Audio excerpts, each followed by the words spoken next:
Yeah, emotional safety, again, kind of like when we were talking about foreplay and building intimacy, is so nuanced in some ways where it's not super straightforward. It's in the little moments that are adding up throughout the day that are seemingly so insignificant, but they matter.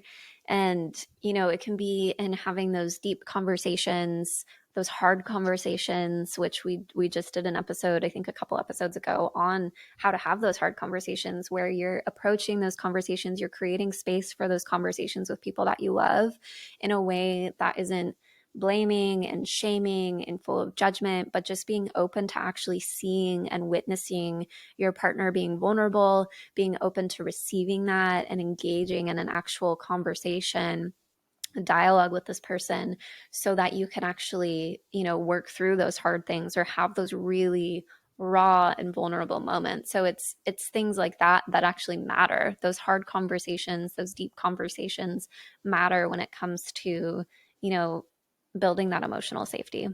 Absolutely.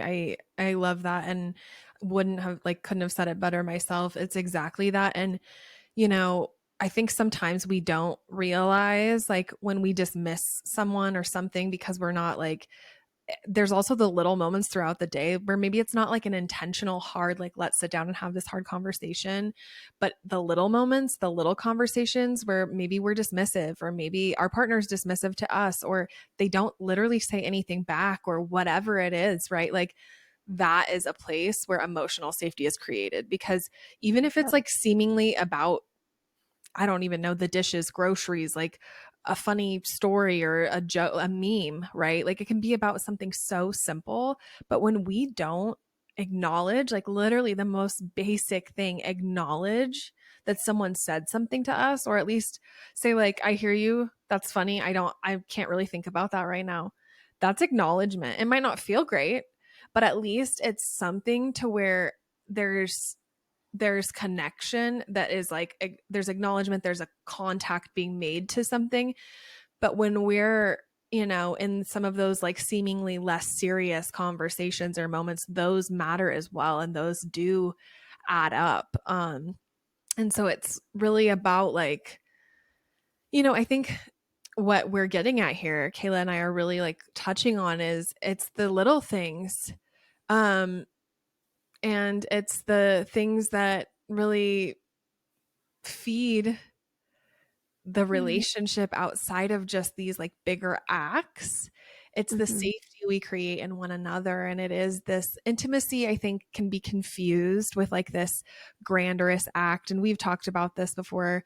And Kayla and I talk about this all the time, even in like self care or whatever, how we think it's like these grand acts of like connection or this grand act of intention, this monumental effort. And it's actually like it's not. It's the simple, it's the moment to moment.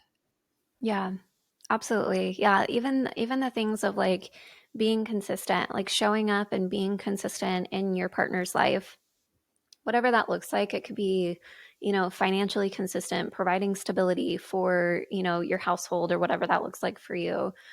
Consistent in the way that you're showing up with the hard conversations or the little conversations that matter throughout the day. So being consistent in the way that you're engaging, because if there's a lack of consistency, that means that there's a presence and an essence of unpredictability, and unpredictability is not good, right? So we've talked about this in previous episodes as well, of when there's a lack of consistency, our brains really thrive off of predictability and being able to kind of know the general pattern in which something's going to play out. And when you have a partner, or maybe you're the partner who's listening, when you're in a space of inconsistency and unpredictability, it's creating a massive lack of safety. And we've also talked about, the importance of taking ownership and really having a sense of agency and responsibility in your relationship. And it's those things too. It's the way that you approach the relationship,